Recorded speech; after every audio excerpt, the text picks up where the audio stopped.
ازيكم؟ ده تاني فيديو للمشروبات الشتوية. هنعمل أهم مشروب شتوي، السحلب.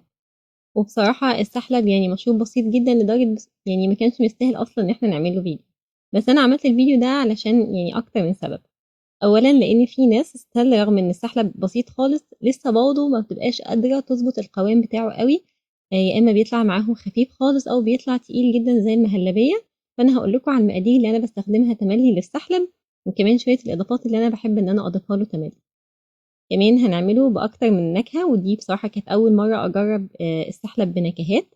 هقول لكم على النكهات اللي أنا جربتها وإيه اللي أنا حبيته فيهم وإيه اللي أنا ما حبيتهوش، وهقول لكم رأيي بمنتهى الصراحة. لكن السبب الرئيسي اللي أنا عملت عشانه فيديو عن السحلب هو إن أنا مش هعمل بودرة السحلب زي ما كل تقريبا فيديوهات اليوتيوب اللي عملوا السحلب قبل كده. أعتقد إن هما كلهم عملوا بودرة السحلب في البيت. أنا ما بحبش إن أنا أعمل بودرة السحلب في البيت، أنا بفضل إن أنا أشتريها جاهزة. وهقول لكم ليه.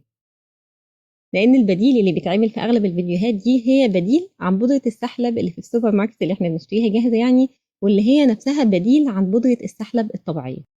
ولو في حد ما يعرفش المعلومة دي، فبودرة السحلب الطبيعية ما بتكونش هي اللي احنا بنشتريها خالص، اللي هي عبارة عن نشا ودقيق رز والكلام ده خالص. بودرة السحلب الطبيعية بتكون هي جذور نبات، بيكون زهرة شبه يعني هي من عيلة زهرة الأوركيد، والجذور بتاعتها أو الدرانات بتاعتها هي دي اللي بتتجفف وبعدين تطحن علشان يتعمل منها المسحوق بتاع بودرة السحلب. وهي صعب تلاقوها شوية في مصر والوطن العربي، أو حتى لو لقيتوها هتلاقوها بصعوبة، وكمان سعرها بيكون عالي جدا جدا. بودرة السحلب الطبيعية دي بيكون لها يعني خواص مكثفة، يعني شوية صغيرين جدا منها بيكون عندهم القدرة إن هم يكثفوا كمية كبيرة جدا جدا من السوائل. علشان كده في البديل بتاع بودرة السحلب بيحطوا مكثفات زي النشا ودقيق الرز. لكن الفكرة في السحلب مش بس إن هو بيكثف السوائل، لكن هو كمان له نكهة مميزة جدا، يعني هي مش هتكون موجودة في البديل اللي بيكون فعلا شوية لبن بودرة ودقيق رز ونشا. ده مش هيديكوا نكهة السحلب أبدا. علشان كده أنا بفضل إن أنا أشتري بودرة السحلب اللي هي بتبقى موجودة في كل السوبر ماركت. لأن أغلب البراند سواء بأي براند هتشتروه هتلاقوا مكتوب عليه إما إن هو فيه نسبة صغيرة جدا جدا من السحلب الطبيعي علشان تاخدوا نكهة السحلب، أو على الأقل بيكون فيها imitation أو حاجة شبه نكهة السحلب، ضايفين عليه نكهة السحلب علشان واحنا بنشربه نحس بنكهة السحلب المميزة دي.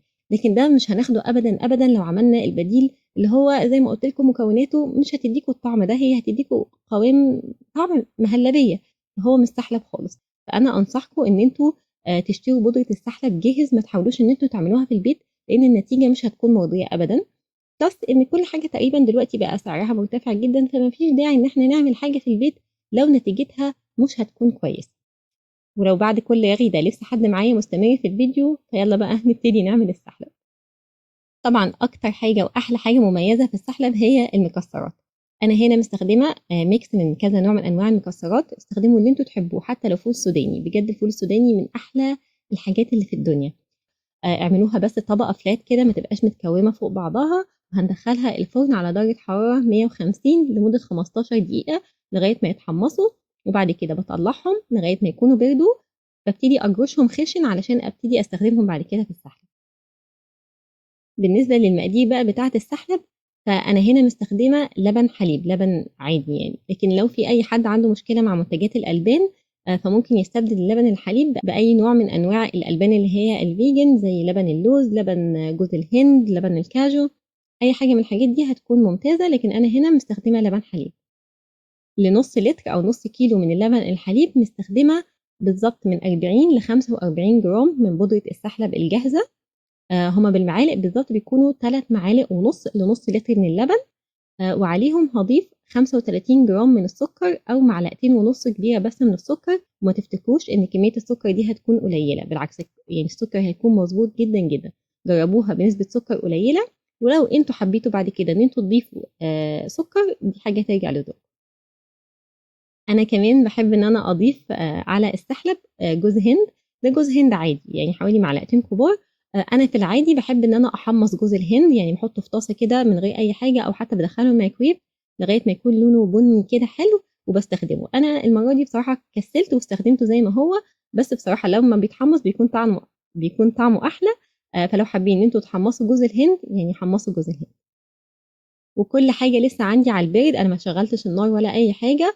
هاحط على اللبن الحليب اللي عندي بودرة السحلب وجوز الهند والسكر، وباضيف ربع معلقة صغيرة من الملح أو 1 جرام بس من الملح، وهتفرق جدًا، جدًا معاكم من الطعم. يعني ما تعملوش skip لموضوع الملح يا جماعة، بيفرق جدًا.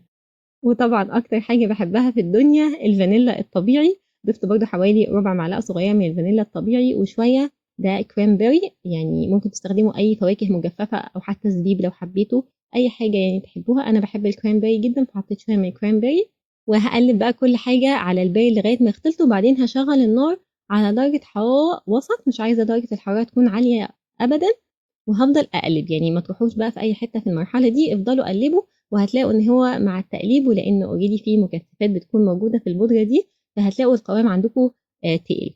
وبالضبط ده القوام اللي أنا محتاجاه له. هتلاقوا القوام يعني شوية كإنه مسيّل شوية، بس لأ، عشان تعرفوا إن هو مضبوط جيبوا معلقة واعملوا زي خَط كده على ضهر المعلقة، هتلاقوا إن هو عمل خَط والخَط ده فضل ثابت ما سيّلش، كده هيكون القوام بتاعه ممتاز. بس كمان مش عايزة الخَط يكون واضح أوي، يعني أنا هنا ما باعملش مهلبية، أوكي، كده هيكون كافي جدًا. وده نكهة السحلب العادية خالص، يعني من غير أي إضافات ولا نكهات. وبصراحة ده أكتر نوع سحلب أنا باحبه، يعني من كل أنواع السحلب اللي هنعملهم في الفيديو ده، ومن كل أنواع السحلب اللي جربتها في الدنيا، السحلب اللي هو من غير أي حاجة بس كده plain بالمكسرات، ده أحلى واحد فيهم، يعني رقم 1 بلا منازع.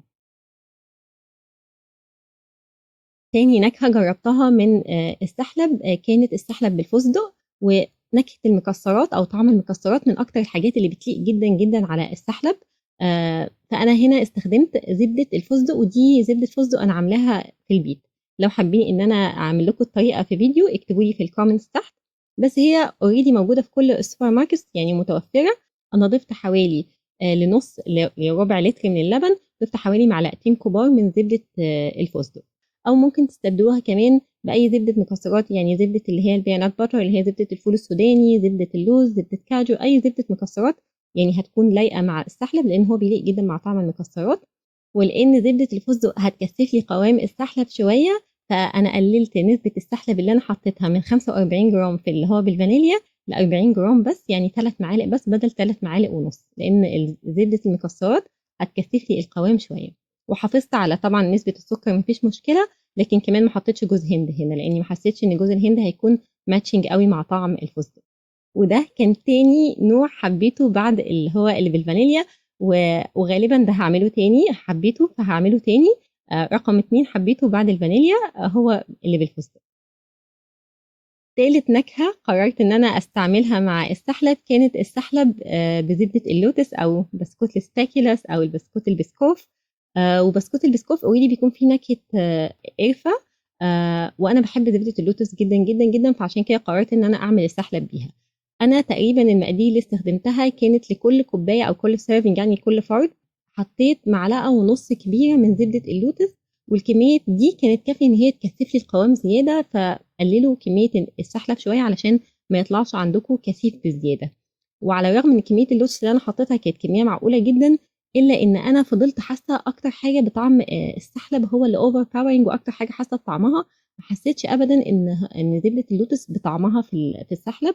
حسيت إن أنا باشرب سحلب عادي خالص من غير أي نكهة، لكن هي ادّيته قوام velvety كده وناعم خالص، خالص، خالص. لكن بصراحة يعني على عكس توقعاتي دي كان أكتر نوع ما حبيتهوش، رغم إن أنا من عشاق زبدة اللوتس، بس السحلب اللي بزبدة اللوتس لأ، ما حسيتش أصلًا بنكهة اللوتس فيه. نكهة السحلب كان هي اللي طاغية، وأكتر حاجة حاسة بيها كإني باشرب سحلب عادي خالص من غير أي نكهات.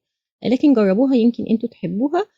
بس هو هيكون صعب شوية إن أنتم توازنوا ما بين القوام وطعم اللوتس، علشان تاخدوا طعم لوتس قوي لازم تزودوا زبدة اللوتس أوي، فهتأثّروا على القوام، والعكس صحيح.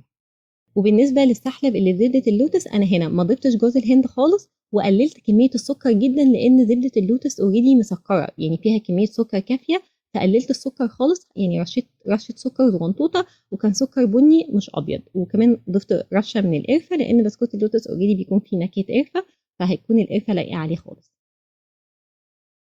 آخر نكهة بقى جرّبتها للسحلب كان السحلب بالتوت. أنا هنا عملت السحلب بنكهة البلوبيري أو التوت الأزرق، واستخدمت فيها مربى البلوبيري. ممكن تستخدموا أي نوع من أنواع المربات، ممكن تستخدموا مربى راسبري، بلاك بيري، ميكس من كذا نوع من أنواع البيريز، أو حتى مربى فراولة. ولأن المربى اوريدي بتبقى مسكرة جدا، فأنا ما ضفتش على السحلب ده أي سكر خالص، السكر اللي في المربى كان كافي جدا. وكمان ما ضفتش برضو جوز هند، لأني ما حسيتش إن جوز الهند هتكون ماتشنج قوي مع طعم التوت. وده كان تالت نوع يعني يعتبر حبيته، لكن ما اعتقدش ان انا هجربه كتير، يعني ممكن كل فين وفين لو عملته تاني، لان هو شويه طعمه اقرب لطعم الميلك شيك اكتر. التوت هيليق اكتر، اقصد على الميلك شيك اكتر منه على السحلب، لانه ستيل برضه نكهه السحلب كانت هي اكتر نكهه ظاهره، وهي الاوفر باورنج على الموضوع كله. فعلشان كده انا بقول لكم السحلب اوريدي ليه شخصيه يا جماعه، يعني هو مش مجرد مهلبيه.